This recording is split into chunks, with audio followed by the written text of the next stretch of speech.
দর্শক আসসালামু আলাইকুম। জীবনের গল্পে আপনাদের স্বাগতম। ক্যামেরার সামনে দাঁড়িয়ে আছে এই মুহূর্তে একটি অসহায় বোন, আমরা শুনবো তারই জীবনের গল্প। আসসালামু আলাইকুম। ওয়ালাইকুম আসসালাম। আসসালামু আলাইকুম ভাইয়া। ওয়ালাইকুম সালাম। আপু কেমন আছেন আপনি? এই তো আলহামদুলিল্লাহ, পাক রাখছে ভালো। আপনি? আলহামদুলিল্লাহ আমি ভালো আছি। আপু আপনার নাম কি, কোথা থেকে এসেছেন? আমার নাম মিষ্টি ইসলাম, আমি ঠাকুরগাঁও থেকে এসেছি। ঠাকুরগাঁ থেকে এসেছেন। আপনার বয়স কত? 24। 24 বছর বয়স। আপনার ফ্যামিলিতে কে কে আছে? আমার 5 বছর বয়সে আমার মা মারা গেছে। তো আমার সৎ মা, সৎ 2 ভাই আর আমার আব্বু প্যারালাইজ। ও আচ্ছা, ঠিক আছে আপু, বুঝতে পেরেছি, সমস্যা নাই। তো আপনার আম্মু মারা গিয়েছে, আপনার আব্বু আরেকটা বিয়ে করেছে, তাই না? এখন বর্তমানে আপনার সৎমার কাছে আছেন না? না, আমি সৎ মার কাছে আছি না ভাইয়া, বর্তমানে আমি আমার বান্ধবীর বাসায় আছি। বর্তমানে আপনি আপনার বান্ধবীর বাসায় আছেন। কেন আপনার মায়ের বাসায় থাকেন না, বাবার বাসায়? আমি ছোটোবেলা মাদ্রাসা থেকে লেখাপড়া করেছি।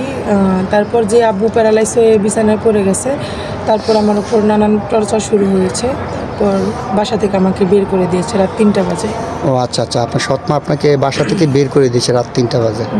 ঠিক আছে, বুঝতে পেরেছি। যেহেতু নিজের মা নেই, আর আপনার বাবা তখন কিছু বলেনি?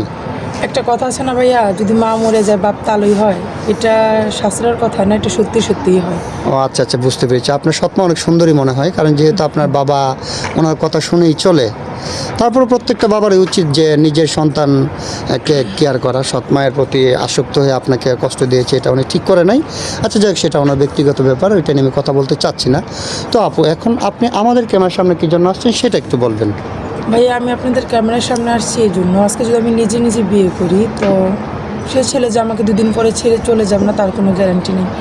আর সে যদি ছেড়ে চলে যায়, আমার গার্জিয়ান বলতে কেউ নেই। এখন আপনাদের মাধ্যমে যদি আমি একটা বিয়ে করি তো আমার গার্জিয়ান বলতে আপনারা আছেন, কোনো অসুবিধা হলে আপনারা দেখতে পারবেন, এর জন্য এখানে আসা। ও আচ্ছা আচ্ছা, ঠিক আছে আপু, বলতে পৃথিবীতে কেউ নেই। আপনি চাচ্ছেন যে আপনার গার্জিয়ান হিসাবে, আমরা ভাই হিসাবে, যেটাই বলেন না কেন আপনি, আপনাকে একটা দায়িত্ব দেখে আমরা বিয়ে শাদী দেবো।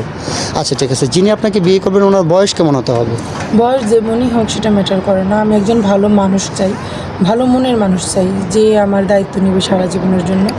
আমি ছোট থেকে এই পর্যন্ত কখনো আদর ভালোবাসা পাইনি। আমি একজন এরকম মানুষ চাই যার কাছে আমি একটু ভালোবাসা, একটু মায়া পাবো আর কি।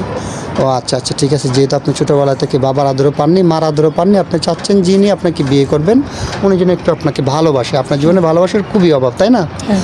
আচ্ছা ঠিক আছে আপু, সমস্যা নেই। তো আপনার সাথে ওনারা যোগাযোগ কীভাবে করবেন? আমার সাথে যোগাযোগ করতে হলে আপনাদের মাধ্যমে যোগাযোগ করতে হবে। কেন, আপনার ব্যক্তিগত কোনো ফোন নেই? ভাই, আমি তো ভালো করে খেতেই পারছি না, আমার কপালটা এরকম হয়েছে, ফোন কিনবো কি দিয়ে? ও আচ্ছা আচ্ছা, ঠিক আছে। তো সুপ্রিয় দর্শক, এই মুহূর্তে দেখতে পাচ্ছেন ডিসপ্লেতে একটি নাম্বার। এই নাম্বারটা হচ্ছে আমাদের ইউটিউব চ্যানেল কর্তৃপক্ষের নাম্বার। এই নাম্বারে ইমো হোয়াটসঅ্যাপ খোলা আছে। যদি কোনো ভাই মিষ্টিকে পছন্দ করে থাকেন তাহলে ওনার একটা ছবি স্ক্রিনশট মেরে পাঠিয়ে দিয়ে আমাদেরকে ভয়েস করবেন, আমাদের প্রতিনিধিরা আপনাদের সাথে যোগাযোগ করবে। কেউ অযথা অডিও কল, ভিডিও কল দিয়ে বিরক্ত করবেন না। আচ্ছা ঠিক আছে মিষ্টি আপু, আপনি যোগাযোগের মাধ্যমের ব্যবস্থা আমরা করে দিতে পারবো ইনশাল্লাহ, কিন্তু কারোর সাথে প্রতারণা করবেন না তো? ভাইয়া, আমি ছোটো থেকে অনেক কষ্ট করে বড় হয়েছি, তো কাউকে কষ্ট দিলে তারও এরকমই কষ্ট লাগবে আমার যেমন হয়েছে। আমি কখনো প্রতারণা করবো না, যে আমাকে ভালোবেসে মেনে নেবে তাকে আমি সারা জীবন আগলে ধরে বেঁচে থাকবো। আচ্ছা ঠিক আছে আপু, আচ্ছা আপনি ভালো থাকবেন, আপনার জন্য শুভকামনা। আসসালামু আলাইকুম। ওয়ালাইকুম আসসালাম। আসসালামু আলাইকুম।